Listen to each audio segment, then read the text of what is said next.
جیسے کہ روزانہ آپ کی خدمت میں مسائل بیان کیے جاتے ہیں اور اس کے بیان کرنے سے پہلے کسی حدیث یا کسی اور روایت کو پیش کیا جاتا ہے، آج مختصر طور پر آیت اللہ صافی گل پیگانی کی کچھ نصیحتیں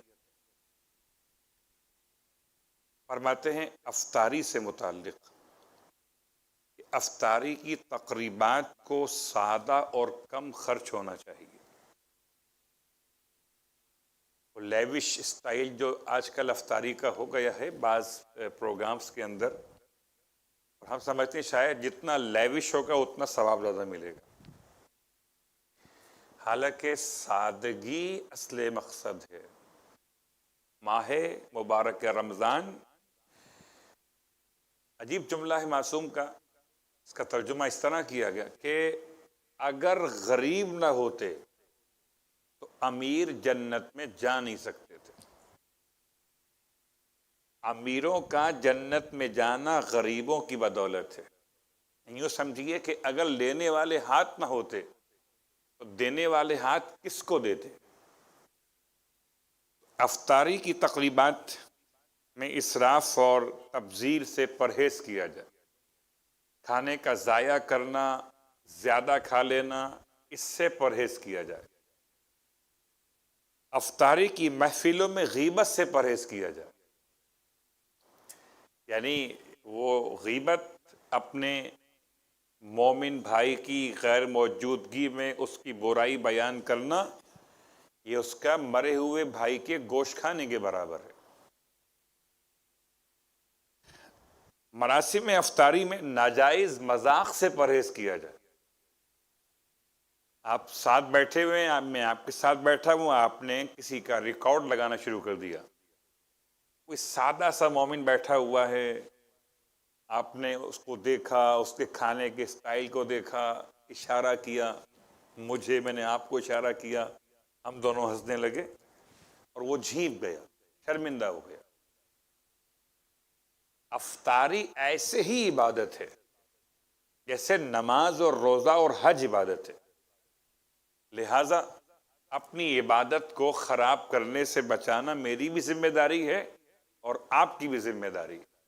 شاید اسی لیے شریعت نے دعاؤں میں لگا دیا ہے کہ آپ افطار کرتے وقت دعا پڑھیے، سورہ انا انزلنا پڑھیے، اللہ کا نام دیجیے تاکہ ثواب حاصل ہو، نہ کہ ثواب برباد ہو جائے۔ اور اب مسائل خمس کا بیان۔ 7 چیزوں پر خمس واجب ہے، ان میں سے پہلی چیز کا بیان تھا، اور پہلی چیز میں مسئلہ نمبر 1734 کل مکمل ہوا، اور آج مسئلہ نمبر 1735 کہتے ہیں تاجر، دکاندار اور کاریگر اور اس قسم کے دوسرے لوگوں کے لیے ضروری ہے کہ اس وقت سے جب انہوں نے کاروبار یا کام شروع کیا ہو، جب سے کام شروع کیا یا کاروبار شروع کیا، 1 سال اس تاریخ کو جب گزر جائے تو جو کچھ ان کے سال بھر کے اخراجات سے زیادہ ہو اس کا خمس ادا کر دے۔ یہی حکم مجالس پڑھنے والے ذاکر وغیرہ کا بھی ہے، مجالس پڑھنے والے ذاکر کا بھی یہی حکم ہے۔ ایسا نہیں ہے کہ منبر پہ بیٹھنے والے پر خمس معاف ہے، ایسا نہیں ہے کہ جو مراجع عظام کی طرف سے خمس جمع کرنے کی اجازت رکھتے ہیں ان پر خود اپنا خمس معاف ہے، ایسا نہیں ہے۔ اور اگر کوئی اس کا شکار ہوا تو وہ اپنا خود ذمہ دار ہے۔ آغا سیستانی کے نزدیک جیسی ذمہ داری عام مومن کی ہے ویسی ذمہ داری ذکر امام کرنے والوں کی بھی ہے۔ تو واضح لکھا ہے یہی حکم مجالس پڑھنے والے ذاکر وغیرہ، منقبت خوان، سلام گزار، نوحہ پڑھنے والوں کا بھی ہے۔ چاہے اسے سال کے مخصوص ایام میں ہی آمدنی ہوئی ہو، سے محرم، سفر، رجب، شعبان وغیرہ، جبکہ اس کی آمدنی سالانہ اخراجات کا ایک بڑا حصہ ادا کر رہی ہو، یعنی جو آمدنی سال کے خاص ایام میں ہوتی ہے اس سے کافی کام وہ نکال لیتا ہے، لیکن اگر پیسے بچ جائیں گے سال کے آخر میں تو اسے خمس ادا کرنا ہوگا۔ جو شخص کسی کام دھندے سے کمائی نہ کرتا ہو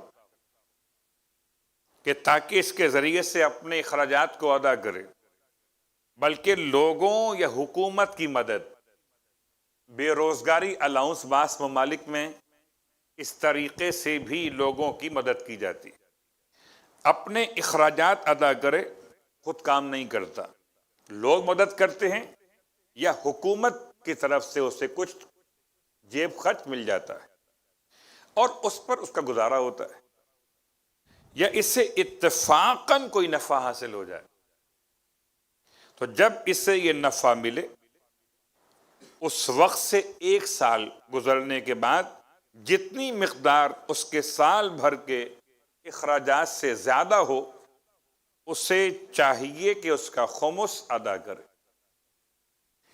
یہ بھی کر سکتا ہے کہ ہر منافع کے لیے الگ سال قرار دے، مطلب رجب کا منافع سال رجب میں پورا ہوگا، محرم کا منافع سال محرم میں پورا ہوگا، یا یوں سمجھ لیجیے جون کا حساب جون میں کر لے، دسمبر کا حساب دسمبر میں کر لے۔ تو اگر منافع الگ الگ انداز سے آ رہا ہے تو الگ الگ انداز سے اپنا سال مقرر کر سکتا۔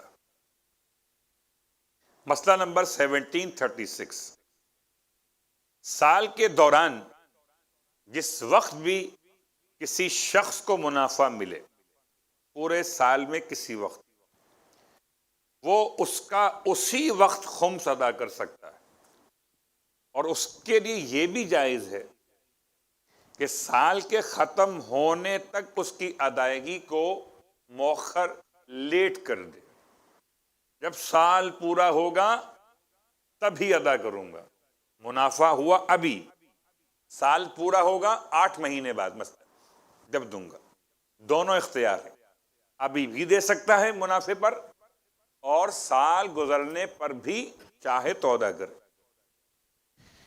لیکن اگر جانتا ہو کہ سال کے اختتام تک اس کی ضرورت نہیں پڑنے والی ہے، یعنی ماشاءاللہ گزارا ہو رہا ہے، یہ جو ایکسٹرا پیسے ملے ہیں اس کا خرچہ نہیں آنے والا ہے، یہ تو خاص الخاص اس کی سیونگ میں جا رہے،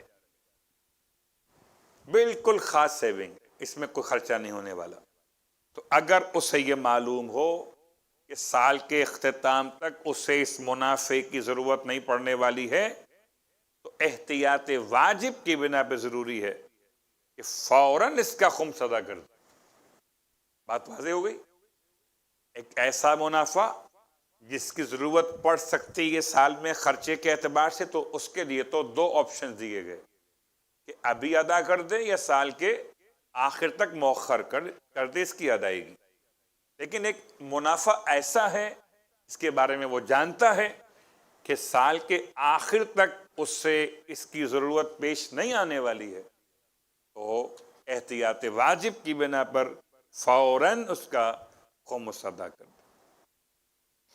اور اگر وہ خمس ادا کرنے کے لیے شمسی سال یعنی کہ رومن کیلنڈر کو اختیار کر لے تب بھی کوئی حرج نہیں، حساب سال کا مکمل کرنا ہے شمسی لحاظ سے یا قمری لحاظ سے انسان کی ذمہ داری۔ 1737، وہ جو مسئلہ شاید کل پوچھا جانا تھا اور اس کے الفاظ میں ذرا سا مختلف ہوا تو مسئلہ بدل گیا تھا، مسئلہ آ گیا۔ اگر کسی شخص کو کوئی منافع حاصل ہو لیکن وہ سال کے دوران مر جائے، سال کے دوران مر جائے، تو ضروری ہے کہ اس کی موت تک کے اخراجات، تدفین، کفن، دفن، سارے اخراجات نکال کر اس منافع سے باقی ماندہ جو رقم منافع کی ہو اس کا خمس فوراً ادا کر دیا جائے. میراث کی تقسیم کا انتظار کیے بغیر یہ اس کے واجبات میں شامل ہے. اس سال کا منافع اس سال انتقال ہو گیا تو اس سال کے اس منافع سے اس کی تدفین کا خرچہ نکال کر باقی تمام تر جو رقم بچی ہو منافع کی اس کا خمس ادا کر دیا جائے. اور ہمارے یہاں خمس ادا کرنے کا رواج مرنے والے کے بعد بہت کم ہے. ہم تو سوچتے ہیں کہ چلو یہ ہمارا حصہ یہ مر گیا، خدا محفوظ رکھے ایسے باطل خیالات سے. اگر واقعاً میں پلٹ کے واپس آ گیا مرنے کے بعد تو کیا بنے گا؟ جو میرا پیسہ میرے بچوں نے آپس میں بانٹ لیا، ہو سکتا ہے مجھے روڈ پہ کھڑا کر دیا جائے. اس لیے بہتر ہے پلٹ کے واپس نہ آنا. 1738 نمبر مسئلہ. اگر کسی شخص کے بغرض تجارت خریدے ہوئے مال کی قیمت بڑھ جائے، اس نے بزنس کے لیے یہ سوچ کر کہ اس سے کاروبار کرے گا مال خریدا اور قیمت بڑھ گئی اور وہ اسے نہ بیچے اور اسی سال کے دوران اس کی قیمت گر جائے، ویلیو کم ہو گئی، لیا تھا کسی اور پیسے میں اور بجائے پیسے بڑھنے کے پیسے کم ہو گئے قیمت کی، تو جتنی مقدار تک قیمت بڑھی ہو اس کا خمس واجب نہیں ہے. اتنی مقدار تک کہ مارکیٹ اوپر گئی تھی اور آپ نے سیل آؤٹ نہیں کیا اس مال کو اور اب قیمت ڈاؤن ہو گئی، تو ایسی صورت میں جو قیمت بڑھی تھی اس کا خمس دینا واجب نہیں ہے. آخری مسئلہ 1739. اگر کسی شخص کے بغرض تجارت خریدے ہوئے مال کی قیمت بڑھ جائے اور وہ اس امید پر کہ ابھی اس کی قیمت اور بڑھے گی، اس مال کو سال کے خاتمے تک فروخت نہ کرے، حل من مزید، اور بڑھے گی اور بڑھے گی، وہ اور بڑھنے کے بجائے قیمت گر جائے، تو جس مقدار تک قیمت بڑھی ہو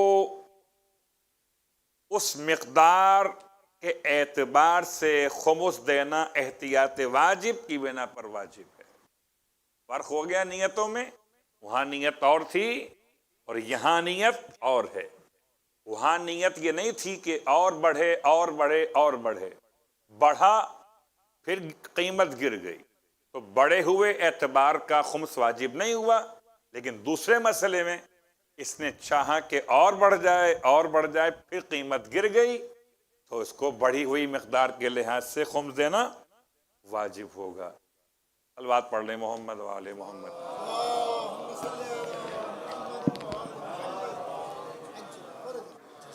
دعائے سماعت. اللہم صلی علی محمد و آل محمد. اللہم صلی